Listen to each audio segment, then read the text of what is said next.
Siguro kung kailangan merong mag-resign at upang magsilbing modelo sa kanyang panawagan, siguro dapat umpisahan ni Senator Alan Peter Cayetano.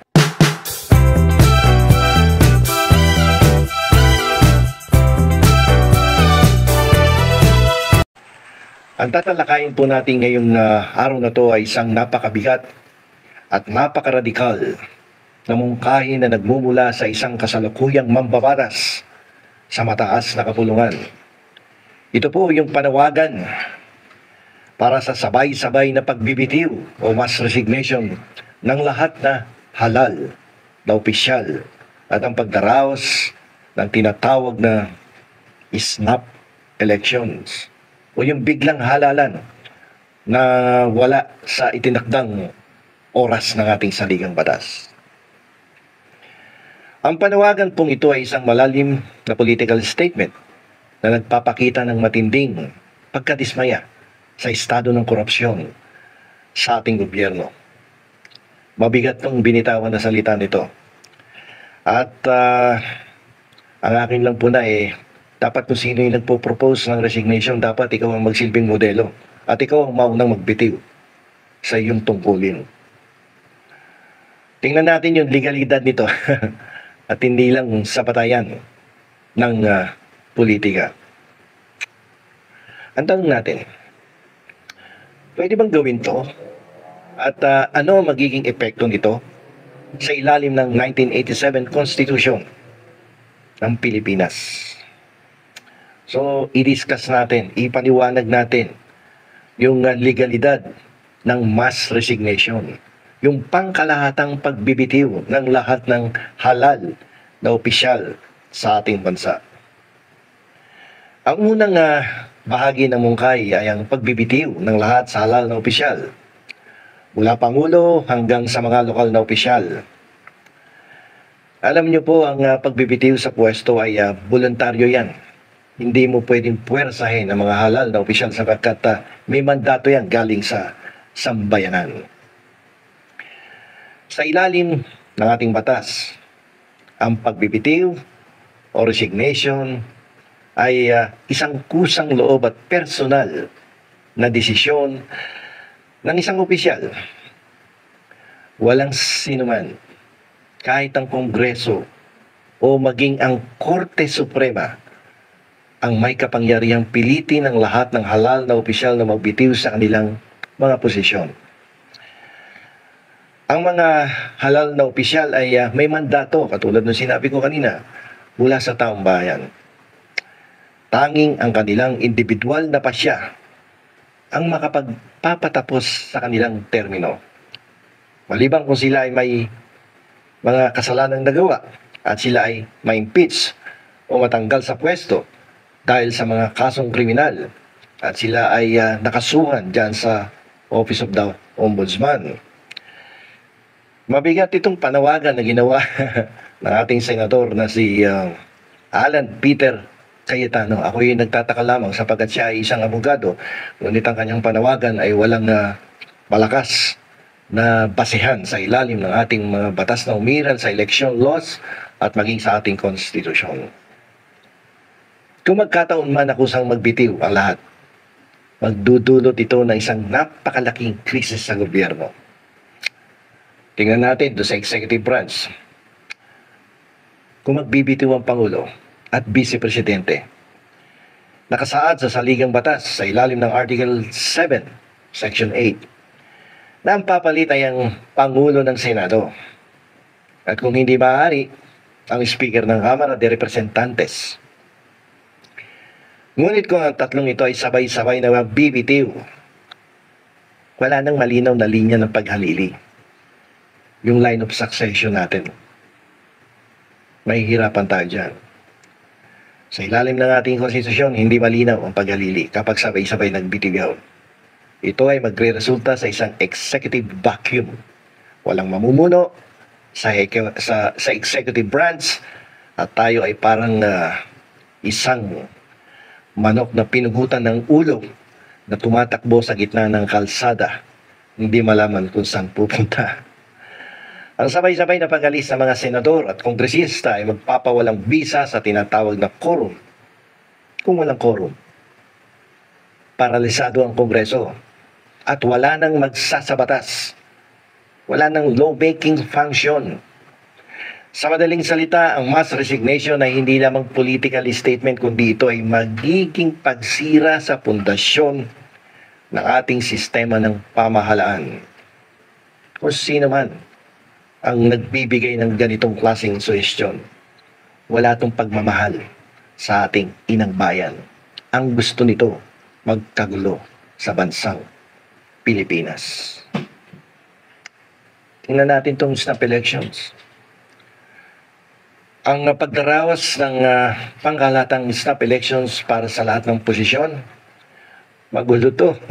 At ito po ay walang malinaw na probisyon sa ilalim ng ating saligang batas. Alam niyo po, ang Pilipinas ay may sistema ng fixed terms o nakatakdang termino ng panunungkulan. Lahat ng opisyal natin. Sa Senado, 6 na taon. Sa Kongreso, 3 taon. Sa mga mayor, tigta-3 taon yan. Ito ay kaiba sa parliamentary system kung saan maaaring magdeklara ng snap election ng punong ministro, ang prime minister, kung may political impasse. May nakapirming petsa. Ang ating halalan ay idinaraos sa mga nakapirming petsa. Eleksyon ng Pangulo, eleksyon ng Vice Presidente, tuwing ika-6 na taon.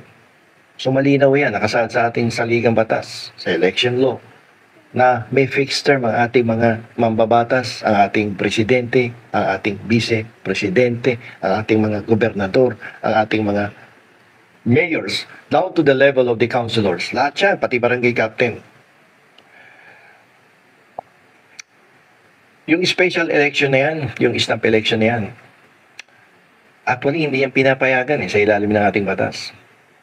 Kahit talungkatin mo yung libro mo sa Constitution, wala kang makikita sa 1987 Constitution na nagpapahintulot sa pagtawag ng pangkalatang snap election para sa lahat ng posisyon, maliban sa mga sumusunod na limitadong kaso. Malabo yun eh. Hindi pa pwede yun. Kung abogado ka, alam mo yan. Kung abogado ka pero nagtatawag ka niyan, abay, parang gusto mo magkagulo sa bansa natin. Kasi maaari lamang magkaroon ng special election para sa dalawang posisyong ito, Presidente, Vice President, kung magkakaroon ng bakante ang dalawang posisyon ng sabay at kung may higit sa 18 buwan pa bago ang susunod na regular na eleksyon. Ito ay tatawagin ng Kongreso. Ngunit, hindi ito nagpapawalang bisa sa termino ng mga senador at local officials. Kung magkakaroon ng bakante sa Senado, o sa Kamara, sabihin na natin, pati sa House of Representatives, bago ang regular na election, maaaring magdaos ng special election para lamang sa isang pwesto upang punan ang natitirang termino. Pero kadalasan pa nga, hindi nagagawa yung special election na yan. Dahil minsan, sa kakulangan ng pondo, walang pondong provided by law na nakahanda para sa isang special election. Alam niyo po, ang tanging paraan lamang para magkaroon ng snap elections o yung special elections sa panawagan ni Senator Cayetano ay magkaroon ng pagbabago sa ating konstitusyon, na tinatawag nating charter change, upang magkaroon ng pangkahalatang snap election na magtatapos sa termino ng lahat ng opisyal. Kailangan nating baguhin ang konstitusyon at alisin ang principle of fixed terms. Pwede natin gawin yan sa pamamagitan ng Constitutional Convention, Constitutional Assembly, at yung People's Initiative. Pero ang pinaka-the best dyan, Constitutional Convention, na kung saan maghahalal tayo ng mga delegado na manggagaling sa mga pribadong tao, hindi galing doon sa mga miyembro ng Kongreso. Kasi pag CONAS or People's Initiative, sila din ang babalangkas ng batas. Paano mong matatanggal yung mga political dynasty, yung mga party-list system na yan? Siyempre po, protection na nila yung kanilang mga interes. So mahirap yung dalawang klaseng pagpapalit sa ligang batas. Dapat con. So ang panawagan kasi ni Senator Cayetano ay isang political na panukala na naglalayong bigyan diin ang matinding pangangailangan para sa reforma at pagpawi ng tiwala ng taong bayan. Ganun pa man sa ilalim ng kasalukuyang 1987 Constitution. Ang panawagan para sa mass resignation at snap election ay walang batayang legal. Walang legal basis yan. Lalong-lalo na kung sasabihan mo na magkaroon ng mass resignation. Sino naman nagpapayag niyan sa mga halal na opisyal? At kung magkakatotoo man yan, maaari magdulot ng constitutional crisis dahil sa kawalan ng malinaw na linya ng pagkalili. Yung line of succession. Ano susundin natin dyan? Di para tayong manok na tumatakbo nga sa gitna ng kalsada na walang ulo. Hindi pwedeng ipatupad ang snap elections nang hindi binabago ang konstitusyon dahil sa prinsipyo ng fixed terms. Alam dapat yan ni Senator Cayetano. Hindi dapat basta-basta nagmumungkahi na walang legal na basihan ang isang mungkahi.